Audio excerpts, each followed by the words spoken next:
ওদের পড়াতে গিয়ে আমার মাথা খারাপ হয়ে যাবে। তাহলে আর পড়িয়ে কি লাভ? আমাদের ছুটি দিয়ে দিন, মাঠে গিয়ে বরং ঘুড়ি ওড়াই। কি পণ্ডিত, ছাত্রছাত্রীরা পড়াশোনা কেমন করছে? ওরা পড়াশুনো করে কোথায়? বাড়ি গিয়ে কেউই বই খুলছে না। মানে বই পড়ে না? না, এই যে গুলটেকেই দেখুন, 1 থেকে 50 অবধি মুখস্থ, কিন্তু তারপর বলতে গেলেই হোঁচট খায়। আচ্ছা গুলটে, 51 থেকে বল দেখি। 51, 52, 53, 54, 55, 56, 57, 58, 59, 60, 61। 57, 59, 60, সেগুলো আবার কি? 61 আগে তো 60 হবে। 41 এর আগে যেমন 40 হয়, 31 এর আগে যেমন 30 হয়। তুই কি নতুন করে বই লিখছিস নাকি সংখ্যা আবিষ্কার করছিস?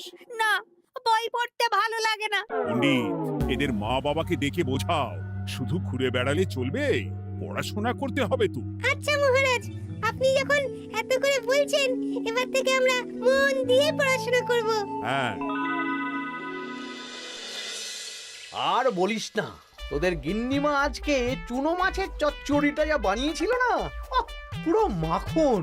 গিন্নিমাতে এতদিন জানতাম সরষের তেল দিয়ে রান্না করতো, এখন কি মাখন দিয়ে রান্না করছেন নাকি? আরে দূর, মাখন দিয়ে রান্না করবে কেন? যাই হোক, বাদ দে। উফ, বিকেল বেলা আমাদের বাড়িতে চলে আসিস, তেলে ভাজা দিয়ে মুড়ি খাবো। আর সাথে একটু পেঁয়াজ কুচি আর শসা থাকলে একেবারে জমে যাবে। এ কি মন্ত্রী, তুমি এখানে দাঁড়িয়ে দাঁড়িয়ে গল্প করছো, কোনো কাজ নেই? রাজসভা তো একটু পরে শুরু হবে, তাই একটু ফাঁকা সময়ে। বুঝেছি। বেশি বকবক না করে রাজসভায় এসো, আজকে একটা গুরুত্বপূর্ণ আলোচনা আছে। ঠিক আছে, আমি আসছি। তাহলে বিকেলে চলে আসিস। হ্যাঁ হ্যাঁ মন্ত্রী মশাই, একদম চিন্তা করবেন না।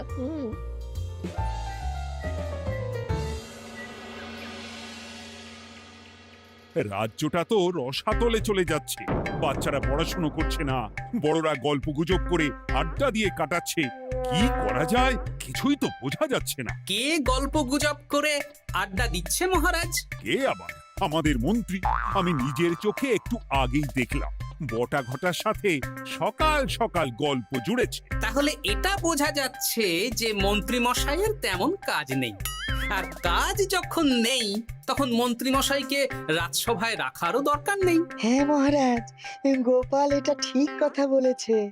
মন্ত্রী মশাই তো কাজের মধ্যে দুটো জিনিসই করেন, অকাজ আর কুকাজ। একদম বাজে কথা বলবে না। গোপালের কথা শুনে এখন আমার নিন্দা শুরু করেছো, তাই না? এই থামো থামো থামো থামো, আমাদের রাজ্যের উন্নতির জন্য একটা সমাধান করা দরকার। এই সময় নষ্ট করা বন্ধ করতে হবে। তাহলে মহারাজ, সবাইকে ফাঁকা সময়ে বই পড়তে হবে, পড়াশোনার মধ্যে থাকতে হবে, কারণ জানার কোনো শেষ নেই। তাহলে কি করা যায় বলো তো গোপাল? আমাদের রাজবাড়ির যে গ্রন্থাগার আছে সেটা তো বহু বছর ধরেই বন্ধ, ওটা খোলার ব্যবস্থা করুন মহারাজ। হ্যাঁ মন্ত্রী, তুমি নিজ দায়িত্বে গ্রন্থাগার খোলার ব্যবস্থা করো। অনেক দিন ধরে ধুলো ময়লা জমে আছে, সব পরিষ্কার করবে, আর পরিষ্কার হয়ে গেলে তোমরা সবাই গ্রন্থাগার থেকে বই নিয়ে পড়বে। বেশ। মন্ত্রী মশাই ভালো ভাষার ফেঁসেছেন। হ্যাঁ, জীবনটা তো শুয়ে বসে গুলতানি দিয়েই কাটিয়ে দিচ্ছেন, না হয় একটু কাজ করবেন আর কি। আর হবে না গল্প গুজব, হবে না ঠাট্টা হাসি। গ্রন্থাগার সাফ করতে গিয়ে মন্ত্রীর হবে হাঁচি কাশি। কথাটা বেশ ভালো বলেছে বিজ্ঞানী। ওনার দুটো কাজ, অকাজ আর কুকাজ। সে তো তুমি প্রসঙ্গ আনলে তাই। বেটারা আমাকে নিয়ে রসিকতা করছে। এই গোপালের বড্ড বার বেড়েছে, এমন চাল চালবো যে কেঁদে কুল পাবে না।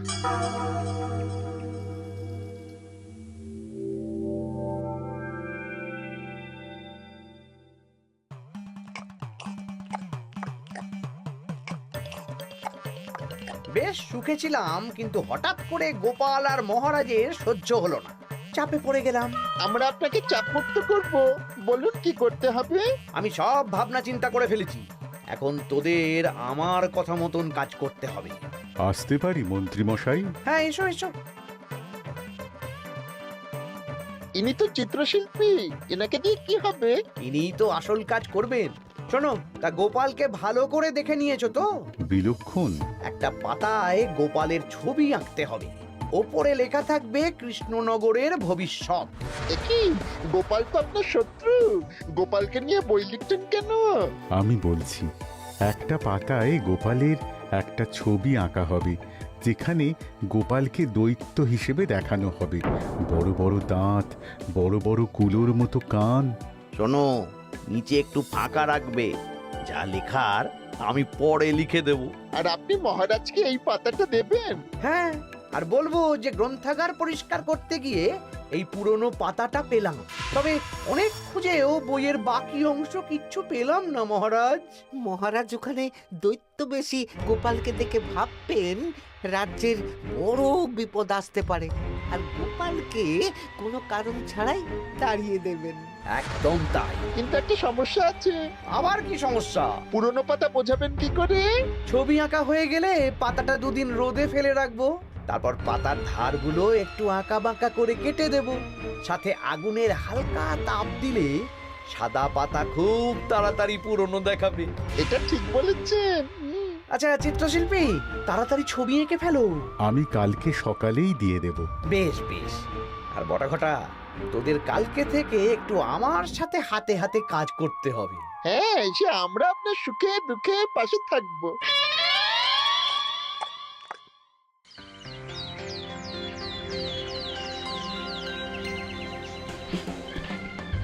ওপরের তাকগুলো পরিষ্কার কর, ওপরের বইগুলো বড্ড ময়লা। কি মন্ত্রী, কাজ হচ্ছে? কাজ করছেন না, বরং কাজ করাচ্ছেন। কাজ হওয়া নিয়ে দরকার, সে আমি করি বা অন্য লোক, তাতে কি যায় আসে? যায় আসে মন্ত্রী মশাই। আমাদের এই গ্রন্থাগারে এত দামি দামি প্রাচীন দুষ্প্রাপ্য বই আছে, যদি কোনো বই চুরি হয়ে যায় তার দায় কে নেবে? এটা গোপাল ঠিক বলেছে। আমি তো এখানেই আছি, বটাঘটা সাহস আছে নাকি বই সরানোর? বেশ, তাহলেই ভালো। চলো গোপাল, পাঠশালায় গিয়ে দেখে আসি আজকে কেমন পড়াশুনো চলছে। গোপাল আমাদের ঘুরিয়ে চোর বললো মন্ত্রী মশাই, আর আপনি প্রতিবাদ করলেন না। প্রতিবাদ কি? গোপালকেই দুদিন পরে রাজ্য থেকে বার করে দেব।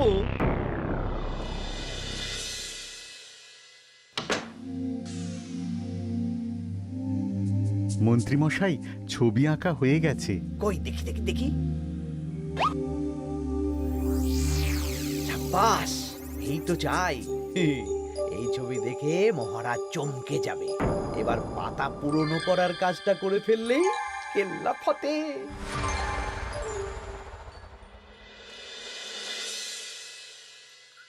তা মন্ত্রী, গ্রন্থাগার পরিষ্কার করার কাজ শেষ? হ্যাঁ মহারাজ, তবে তবে কি? একটা পুরনো বইয়ের পাতা পেলাম। কি? এই এই দেখুন মহারাজ, আচ্ছা দেখি। অনেক পুরনো বইয়ের পাতা। একই মহারাজ, আপনি আমার দিকে তাকাচ্ছেন কেন? ওরে বাবারে, এই পাতায় কি লেখা আছে? পড়ছি, কৃষ্ণনগরে এক নবরূপী দৈত্য জন্ম নেবে, যার নামের আদ্য অক্ষর গ। সে শুরুতে লোকজনের উপকার করবে, কিন্তু তার বয়সকালে তার আসল রূপ ফিরে আসবে। ওই ব্যক্তি আসলে মানুষ নয়, সে এক দৈত্য। সে থাকলে কৃষ্ণনগরে নেমে আসবে সর্বনাশ। কৃষ্ণনগরের মানুষদের ধরে সে খাবে। তার আসল রূপের চিত্র প্রদর্শিত করা হলো। কই দেখি মহারাজ। দেখো, সত্যি তো, এই দৈত্যকে একদম গোপালের মতন দেখতে। মহারাজ, আমার মনে হয় যে গোপালকে এই রাজ্যে ঠাঁই দেওয়া একদম ঠিক হবে না। কোন দিন গোপাল মানুষ থেকে দৈত্য হয়ে আমাদের খেয়ে নেবে বলা তো যায় না। উল্টো পাল্টা কথা বলবেন না মন্ত্রী মশাই। ওই দেখুন মহারাজ, গোপাল কেমন রেগে উঠছে।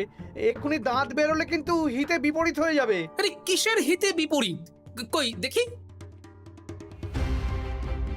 দেখো দেখো, এ তো কোনো দুষ্প্রাপ্য বইয়ের পাতা, তাই মিথ্যে কথা লেখার সম্ভাবনা কম।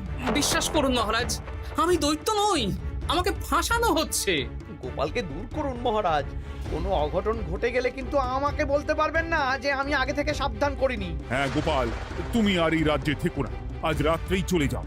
আমি জানি তো মানুষ অবস্থায় অনেক উপকার করেছো বা করছো, কিন্তু দৈত্য হয়ে উঠলে তখন রাজ্যের মানুষকে কি জবাবদিহি করব বলো? বিশ্বাস করুন মহারাজ, আমি মানুষ। চুপ! এই কে আছো? গোপালকে ঘাট ধাক্কা দিয়ে বের করে দাও। যেন আজকের পর এই রাজ্যে আর না দেখি। মহারাজ এসব বিশ্বাস করলেন? মন্ত্রী মশাই জোর খাটালেন যে, কি আর করা যাবে। এখন যতদিন না কোনো উপায় হচ্ছে, এই রাজ্যের বাইরেই থাকতে হবে। তবে তবে কি? একটা সন্দেহ হচ্ছে বুঝলে। আগের বছর যখন বেতন বেড়েছিল, রাজসভা থেকে একটা চিঠি দিয়েছে, সেটা আছে? হ্যাঁ, আছে তো। দাও তো, যাওয়ার পথে একটু বিজ্ঞানীর বাড়িতে যাব বুঝলে।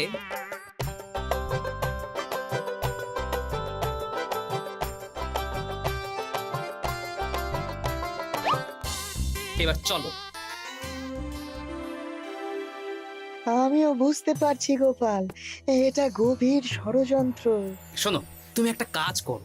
ওই পাতার লেখাটা দেখে আমার মনে হলো হাতের লেখাটা খুব চেনা চেনা। তুমি একবার এই চিঠিটার সাথে মিলিয়ে দেখো তো।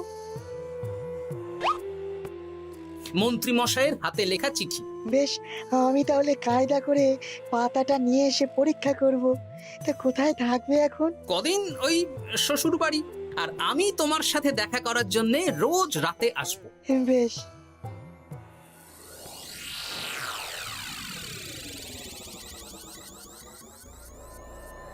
আসতে পারি মহারাজ? ও বিজ্ঞানী, এসো এসো এসো। বলছি মহারাজ, পাতাটা চাই, আজকে রাতের জন্য দেবেন? হ্যাঁ, নিয়ে যাও নিয়ে যাও। ওই পাতা দেখলেই আমার ভয় লাগছে।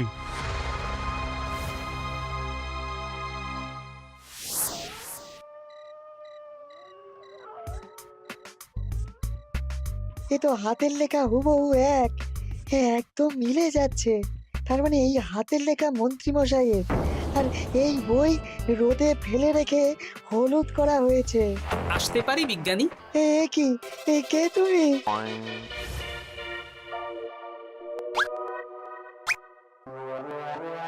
গিন্নির পুরনো শাড়ি পরে নারী সেজে এলাম, কেউ জানতে পারলেই বিপদ। এ কোনো বিপদ নেই, তোমাকে মন্ত্রী মশাই ফাঁসিয়েছেন। ওনারই হাতের লেখা, আর ওটা রোদে ফেলে আর উষ্ণ তাপে রেখে পাতা হলুদ করা হয়েছে। জানতাম এইরকমই কিছু একটা হবে। তাহলে কালকে সকালেই রাজসভায় সব খোলসা করে দিই। না না, তার আগে মন্ত্রী মশাইকে একটু নাচাবো। কিভাবে? আমি দৈত্য সাজবো আর মন্ত্রীকে ভয় দেখাবো। আগে বটাকে দেখাবো, তারপর ঘটাকে, শেষে মন্ত্রীকে। ভালো মজা হবে, আমি তোমার পাশে আছি। তাহলে তাহলে এখনই সাজগোজ করে ফেলি বুঝলে। তুমি একটা চাদর মুড়ি দিয়ে আমার সাথে বটা ঘটার বাড়িতে যাবে এখন। আচ্ছা।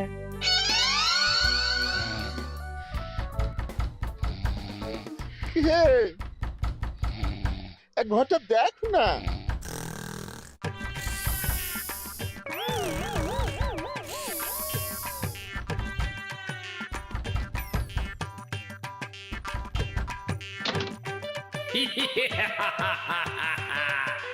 আমি তোকে খাবো, আমি দৈত্য গোপাল। বাবারে, আসল দায়িত্ব কি করে হয়ে গেলে? পালাই, এই ঘটা ওঠ। পালিয়ে কোথাও যেতে পারবি না, আমি তোকে খাবো।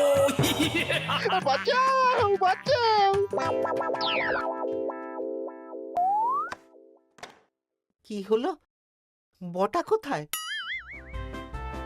এ বটা, বটা, এ কি হলো তোর? কোথায় গেলি? দৈত্য গোপাল আমাকে ধরে নিয়ে যাচ্ছে। মানে এটা কি?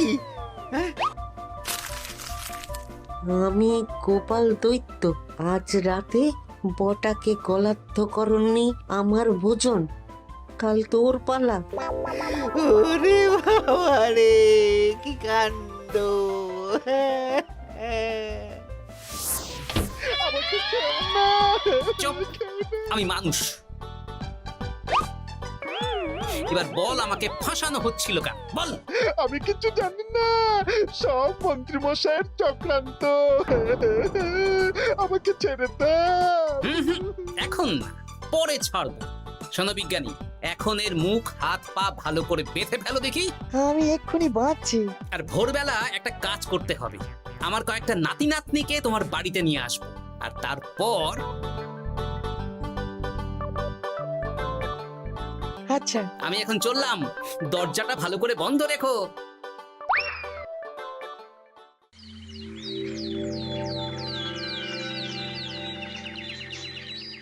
কি সব উল্টো পাল্টা বলছিস? সত্যি কালকে গোপালের দৈত্য এসেছিল। আরে গোপাল তো রাজ্য ছেড়ে চলে গেছে, আমি কড়া পাহারা বসিয়েছি। গোপাল এই রাজ্যে আর ঢুকতেই পারবে না। কিন্তু ওর দৈত্য এসেছিল। আরে দূর, তুই স্বপ্ন দেখেছিস। সকাল সকাল মাথা খারাপ করাস না ঘটা, কাজ আছে। সত্যি বলছি। চুপ!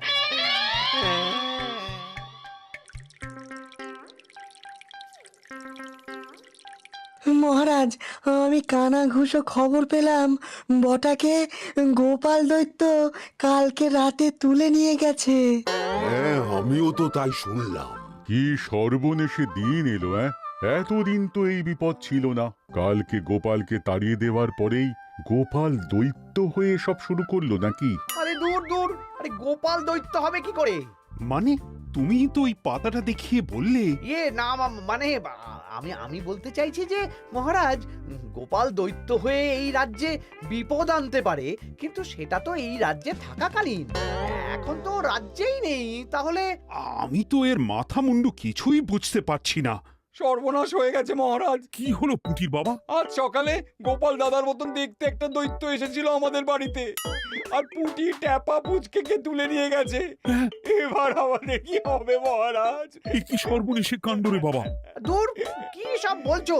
সত্যি পুটির মা সকাল থেকে কাঁদছে, সকাল থেকে। হ্যাঁ, আজকে ওরা তিনজন পাঠশালাতেও আসেনি। এই সেরেছে। মহারাজ, গোপালকে তাড়ানোর পর থেকে তো দেখছি বিপদ শুরু হলো।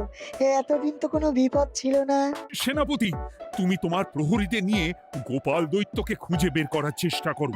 আচ্ছা মহারাজ। আর এই যে মন্ত্রী, বলুন মহারাজ। আজ থেকে রাজ্যের সব দোকান, বাজার, হাট অনির্দিষ্টকালের জন্য বন্ধ থাকবে। সবাই বাড়িতে থাকো, ঢেঁড়া পিটিয়ে দাও।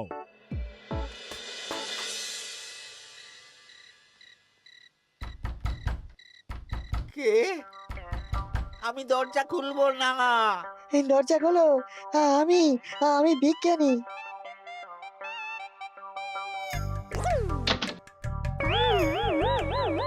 এবার আমি তোকে খাবো।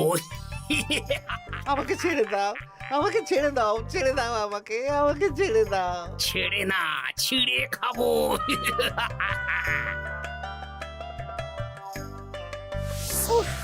এই তো দাদু চলে এসেছো। এরকম শুয়ে বসে থাকতে ভারী মজা। এ কি বটা, তোর কিছু হয়নি? না না, কাল একটু ভয় পেয়েছিলাম। না, কিছু হবেও না। এই মন্ত্রীর সব চক্রান্ত ধরা পড়ে গেছে। আমি চাইলেই মহারাজের কাছে মন্ত্রীর নিজের হাতের লেখা বইয়ের ব্যাপারে বলতে পারতাম, কিন্তু আমি চাই মন্ত্রী মশাই নিজের মুখে নিজের দোষ স্বীকার করুক। আর সেটা করানোর দায়িত্ব তোর হাতে। আমি কি করব? কাল সকালে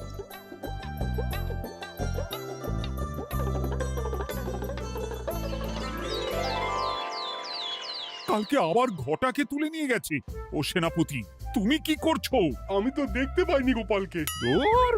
মহারাজ, মহারাজ, কি ঘটা, কি অবস্থা তোর? ও অনেক কষ্টে পালিয়ে এসেছি।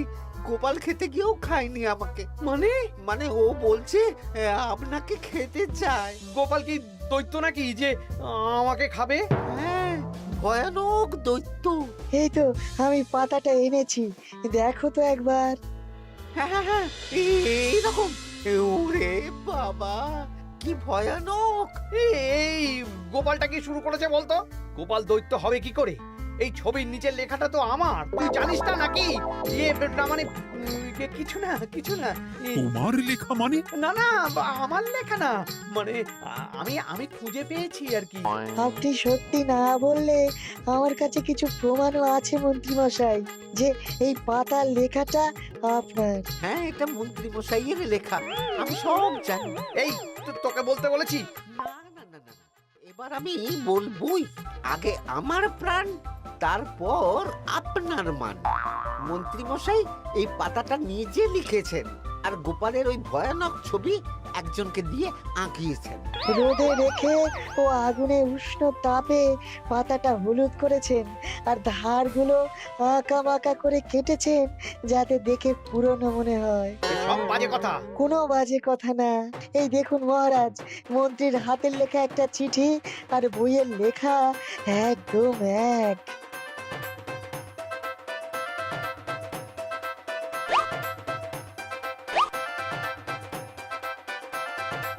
এ কি মন্ত্রী? না মানে কিন্তু গোপাল যদি সত্যি দৈত্য না হয় তাহলে বাচ্চাগুলোকে আর বটাকে কে ধরে নিয়ে গেল? আমি ধরে নিয়ে গিয়েছিলাম। অনেক সময় সোজা আঙুলে ঘি না উঠলে আঙুল বাঁকাতে হয়, তাই এই ছোট্ট নাটক। সবাই সুস্থই আছে। এবার মন্ত্রীকে আমি মেরে অসুস্থ করে দেব। সুস্থ মানুষকে দৈত্য বানিয়ে দিলে, হ্যাঁ?